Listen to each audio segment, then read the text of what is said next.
মিথ্যাচারিতার জনক বর্তমান ক্যাম্পাসে গোলাম রাব্বানী ধারা যে অব্যাহত রেখেছে, এই এস এম ফরহাদ এই ঢাকা বিশ্ববিদ্যালয়ের প্রত্যেকটা হলে অবস্থান নিয়ে ইসলামী ছাত্র শিবির কিন্তু হলগুলোকে দখল করেছিল। যে ইসলামী ছাত্র শিবিরের সেক্রেটারি মিথ্যাচারিতার জনক বর্তমান ক্যাম্পাসে গোলাম রাব্বানী ধারা যে অব্যাহত রেখেছে, এই এস এম ফরহাদ সে বক্তব্যে বলেছে 5 তারিখ রাতে নাকি বাংলাদেশ জাতীয়তাবাদী ছাত্রদল হল দখল করেছিল। কিন্তু দুঃখের বিষয় 5ই আগস্ট যখন সবাই হাসিনা পালিয়ে যাওয়ার পরে সকলে বিভিন্ন আনন্দ উচ্ছ্বাস করছে, কেউ বা স্বজন হারানোর বেদনায় আল্লাহ রাব্বুল আলামিনের কাছে শুকরানা আদায় করছে, তারা কোনো কিছুকে না দেখে তারা কিন্তু ওই দিন দুপুরবেলা থেকেই তারা সুদূর পরিকল্পনার অংশ হিসেবে এই ঢাকা বিশ্ববিদ্যালয়ের প্রত্যেকটা হলে অবস্থান নিয়ে ইসলামী ছাত্র শিবির কিন্তু হলগুলোকে দখল করেছিল।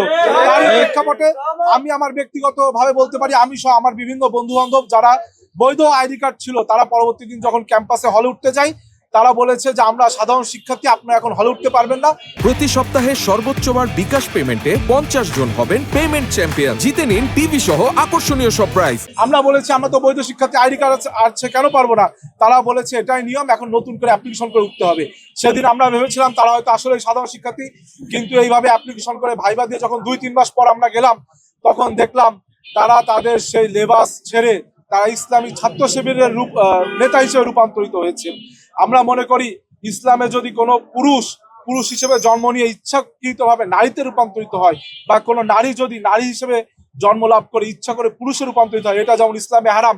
আমরা একইভাবে মনে করি যারা কখনো নিজেদেরকে সাধারণ শিক্ষার্থী, যারা কখনো বিভিন্ন সংগঠনের সভাপতি সাধারণ সম্পাদক বলে আবার কিছুদিন পর রূপান্তরিত করে ইসলামী ছাত্র শিবিরের নেতা বনে যায়, এটাও হয়তো বা ইসলামে যদি তৎকালীন সময় থাকতো এটাও হারাম বলে পরিগণিত। আমরা আজকে এখান থেকে বলতে চাই, আমরা একটি সুস্থ, সুন্দর, স্বাভাবিক গণতান্ত্রিক ক্যাম্পাস বিনির্মাণের জন্য বদ্ধপরিকর।